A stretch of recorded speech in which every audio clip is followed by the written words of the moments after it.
Hi, my name's Psyduck, and today I'll be reviewing The Hellbound Heart, one of my favorite novels. It's by Mr. Clive Barker. He's truly this book is just amazing. What I really like about it is just, plot aside, let's just start off with the basics.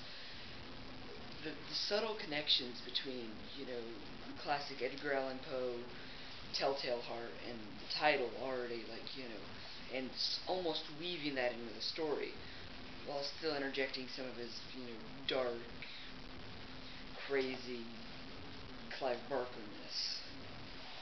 But let's just do a plot synopsis. Frank Cotton does a lot of small favors so he can pay off a debt because he, got this puzzle box known as the Lament Configuration. When he solves it, he's greeted by these creatures called the Cenobites, which are essentially just experiments into pain and pleasure.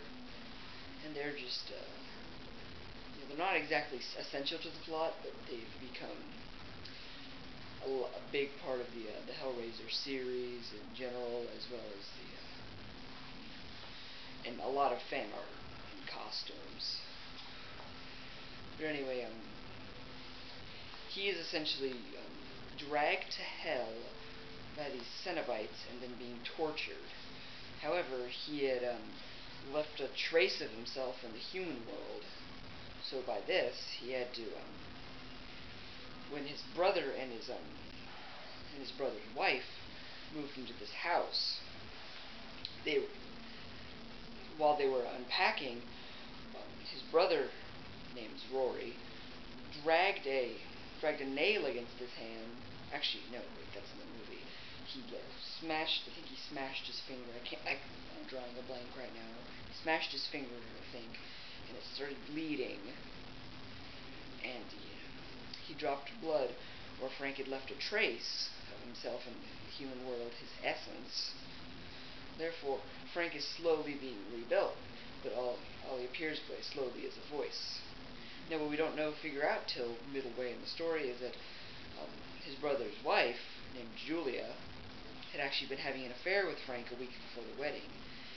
She really wanted him because she found her husband to be dull and boring, and overall she just wanted Frank for his gallivanting and just exciting ways.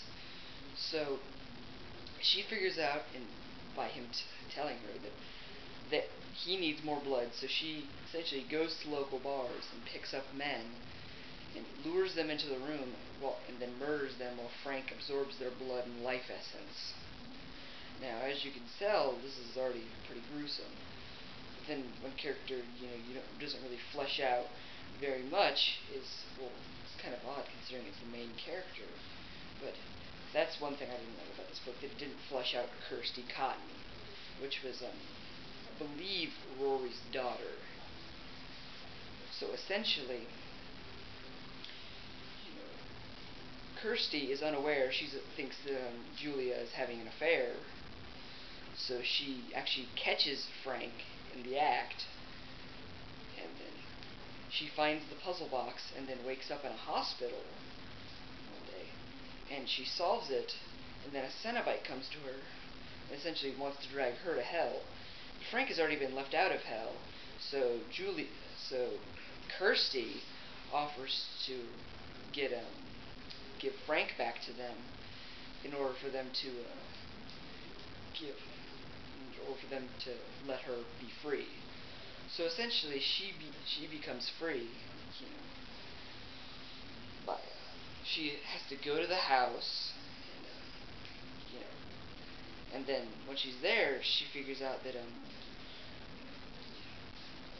Frank has stolen Rory's skin, and Julia allowed that. And she's just like, he keeps pretending he's Rory, and then the house just starts exploding for some reason. I think the Cenobites are somewhat intervening so they can get her, more close, even though they're not really bad or good. They're just kind of there. They want what they want. They're really almost their duty. But anyway, the house starts exploding, and she eventually gets Frank to admit that he is Frank, and then there's the familiar scene of him getting ripped apart by the hooks and chains, and then at the very end, she looks at the puzzle box and sees that Frank's and Julia's faces in the puzzle box, but she doesn't see her dad's, Rory, who had already died. So, and she wonders if there are other puzzles that lead to paradise or heaven. But what I really like about this book, in general, is just the writing style in general. Just how, just let me read a synopsis. It was the Lord's day up at this end of the city. Even if the owners of these well-dressed houses and well-pressed children were no longer believers, they still observed the Sabbath. It's just wonderful writing. It's just, I love his style.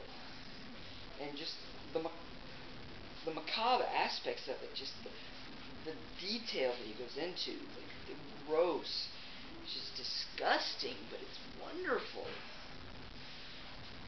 It's just,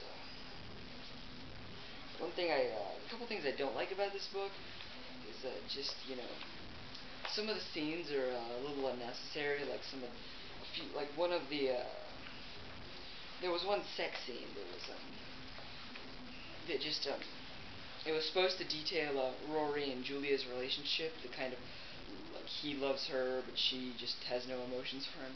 That could have been done without the whole, just completely detailed sex scene. That was just kind of pointless, in my opinion. I mean, there were certain, scenes, with the, when she's luring up men, and they're about to have sex, and then they, those are plot essential.